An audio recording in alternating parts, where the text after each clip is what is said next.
Demographically speaking, New Hampshire is the second oldest state in the country. Not second oldest by a little bit either. We're tied with Vermont and right behind Maine, and we're aging faster than the national average. Faster than most places that people think of when they think of an aging population. Right now, the largest group of people living in New Hampshire are adults between 50 and 69 years old. And over the next 10 to 20 years, a significant portion of those people and their families are going to be thinking about the same things. Where should I live? Does my house still make sense for me? What happens if my health changes suddenly? What are my options? And they're all going to be asking these questions at the same time. It's like how everyone knows that the weekend is the busiest time to go grocery shopping, but we all still wait until the weekend to go grocery shopping. And then we complain that everyone else is there too. Or is that just me?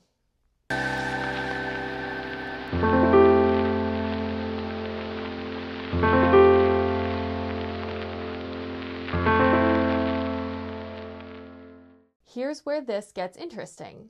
The professionals who help with those later life transitions, like the move managers, the elder law attorneys, the care coordinators, the seniors real estate specialists, there aren't unlimited numbers of these people.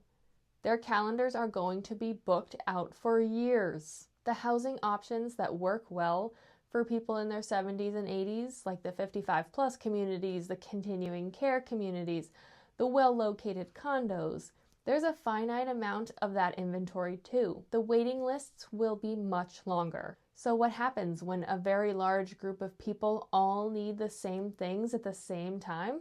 The people who waited until something forced them to make a decision often find that their options are much more limited than they expected.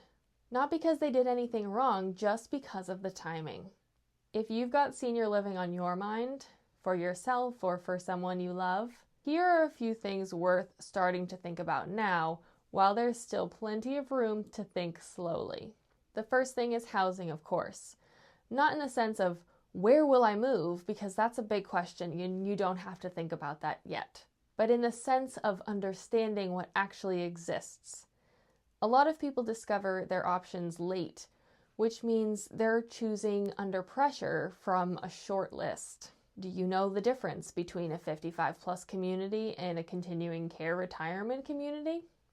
Do you know what independent living actually includes or what triggers the move to assisted living?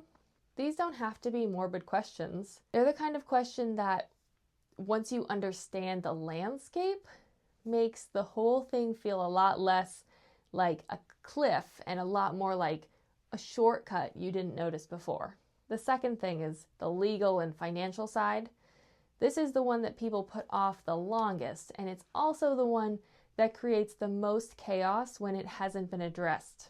Things like whether your estate documents are current, whether you have a durable power of attorney in place, whether you've had a real conversation with a financial advisor about what a housing transition actually costs. None of this requires you to have made any decision. It just requires you to have the information before you need it. The slower you want your move to be, more thoughtful, more on your terms, the earlier this kind of thinking probably needs to start. Not because the market is hot, not because someone is pressuring you, just because choices take time, and time is the one thing that's easier to protect before you need it than after. If any of this makes sense for you or for someone you're thinking about, I'd love to hear what's on your mind in the comments. And if you want to keep thinking through this stuff slowly, that's kind of what this whole channel is for. Follow along for more where this came from. See you there.